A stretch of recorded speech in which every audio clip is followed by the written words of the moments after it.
Hi, I'm Lee Whitebucken. I'm the writer for Stand Tall. I'm Simon Grief, the director of Stand Tall. And it's a bit of a rock musical, although most of the piano that we saw today.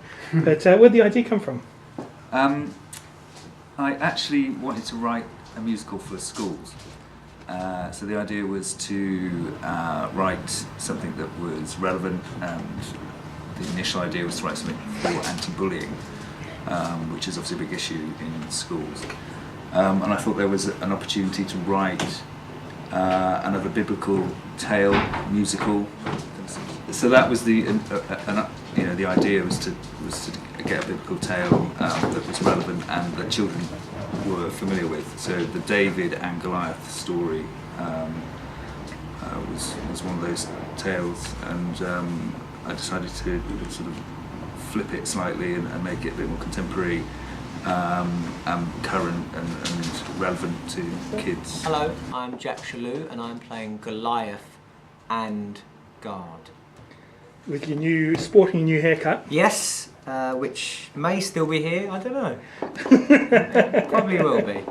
So, two very different characters. Guard is a bit of a, I guess, the comedy sidekick, but Yeah. Goliath is a right nasty piece of work, isn't he? Very mad, very angry, and He is, yeah, he's going through some stuff. Yeah, he's got some issues.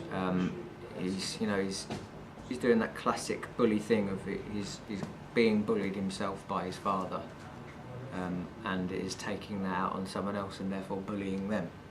So it's kind of a vicious circle that he's living in, and there's something not quite right up there at the minute. He's a bit twisted and upset. So yeah, he's very interesting. I'll make you tremble. You'll find your face reassembled. Mess with me, I'll cut you down. I'll make you bleed. My goodwill be. I'm Brian O'Donnell. I'm playing David. I'm Keisha Amponsa-Manson and I'm playing Black Sheep. So when I first started watching it, I couldn't quite work out what was going on. The first thing that came to mind was in The Family Guy. Have you ever seen the cartoon The Family Guy? And there's Brian the dog. Yeah. And everyone just kind of, they're happy with Brian. And the talking baby. It's fine. So you got a talking sheep who gets hit on by the king, and no one seems to care. She's a bit of a sort of a strange hodgepodge of several things, you know. She's like an omnipotent character who she's like, you know, she sees everything and she narrates everything. But at the same time, I think she's very much curious about how it's going to happen, you know. So she may know the message, but she doesn't know how people are going to receive it. So David being the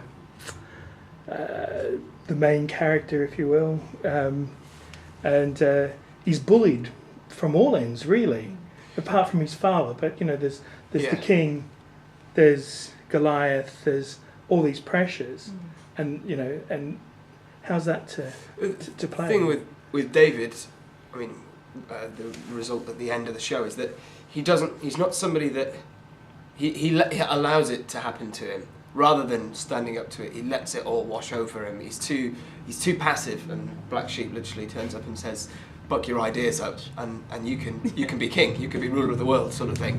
And I think he does, but just like every teenage lad, he needs a kick up the backside. The show as itself has a very positive message, you know, with the whole anti-bullying thing, and also, which I think is quite unique and interesting in that it's not just the anti-bullying message, but it also gets to the heart of why the king's a bully, why Goliath is a bully, why David is the way he is, you know. And I think it's quite a positive and interesting way of portraying it. I mean, I would love how the fathers are always brought in, so you see the backstory, why Goliath is the way he is, why David, you know, perhaps is the way he is, because, you know, he has this sort of loving, nurturing father who perhaps maybe hasn't told him to sort of step up to, you know, to his obligations.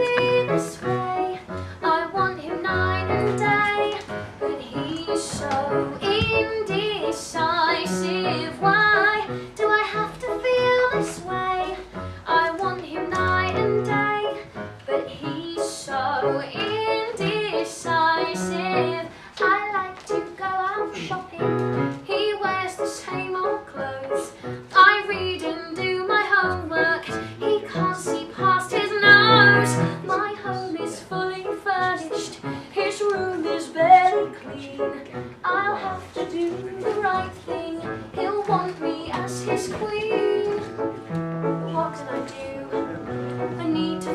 the doctor